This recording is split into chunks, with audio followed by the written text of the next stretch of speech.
Welcome to another episode of Cooking on the Fry. Today we're not going to fry anything. We're going to boil eggs.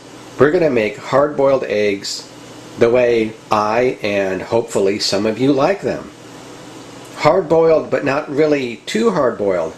Maybe a little soft-boiled, maybe a little in-between. The first thing I'm going to do is fill it with enough water to cover the tops of the eggs. This, by the way, is a wonderful, inexpensive Tefal covered saucepan. Okay, my eggs are in the saucepan, and I'm going to add some kosher salt.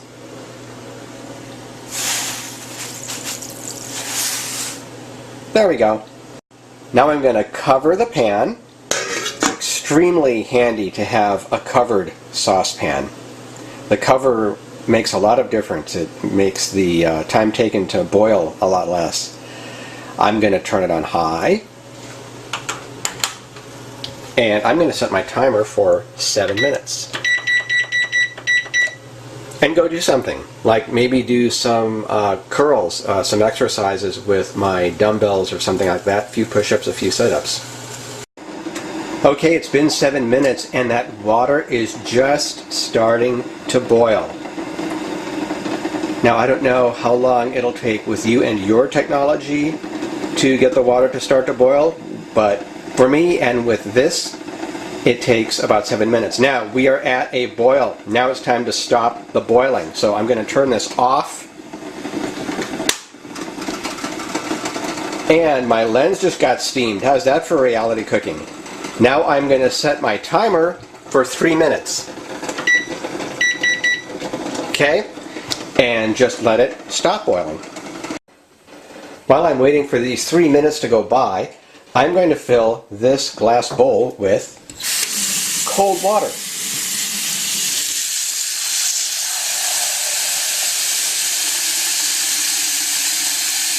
There we go. One tool that I have found indispensable to my approach is some sort of a spoon, large spoon with holes, so I can reach in and get the eggs, like I'm going to do in a few seconds. Okay, 3 minutes are up. I am going to take the lid off and put it over here really quick. And oh, it looks like we've had an egg explosion. One of these has opened up. That's really interesting. It practically never happens. How cool did that happen while I'm shooting a video? But you know what? I'm not going to quit. I'm just going to roll with it. There we go. Let's get the eggs into the cold water. There's 2 of them. And there's egg number 3. What this will do is stop the cooking process. That's important. They don't have to stay in here for very long, but the cooking needs to stop. Well, that's really interesting. Look at those egg entrails. How fun is that? Well, you'll never see that on a cooking video, except this one. Okay, they've sat in there for a few minutes, and I found it really doesn't matter how long because the cooking process has stopped.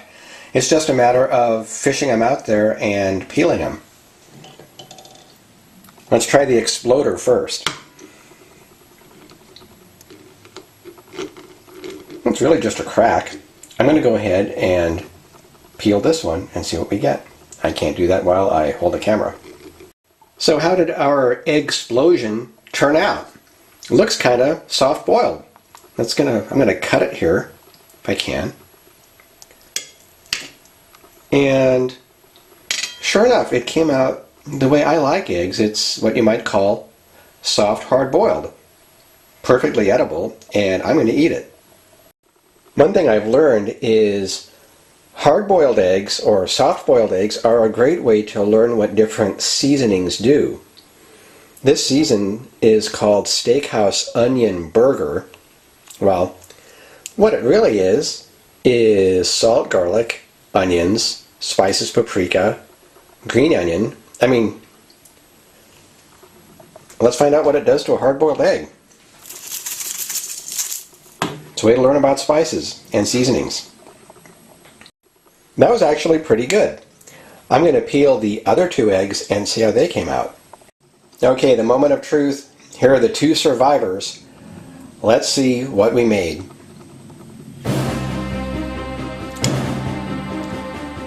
Oh, look at that. That is, in my book, a perfect soft-boiled egg, at least for me.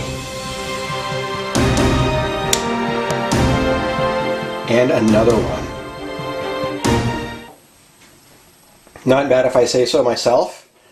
I am just going to go old school here, and I'm going to pour a little bit of just plain old pepper on these things, eat them, and get on with my day.